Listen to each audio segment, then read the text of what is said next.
All right, the drink we're about to make is called Barracuda. Let's go ahead and fill up a mixing glass with ice and measure out 1.5 ounces of gold rum. There's 1.5. Follow that up with 3/4 of an ounce of Galliano. And we'll go ahead and shake those up just enough to get them a nice chill.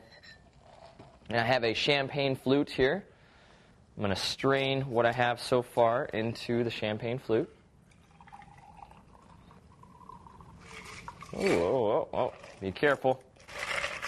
We saved it. And we're going to fill it up with champagne. Should be well-chilled champagne or sparkling wine. And you're going to leave a little bit of room for our last ingredient here. We're just going to give it a splash of pineapple juice and sour mix. So take your pineapple juice, give it a splash, and sour mix. There we go.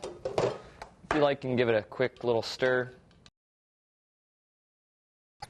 And that is Barracuda. Watch out for it. Bottoms up.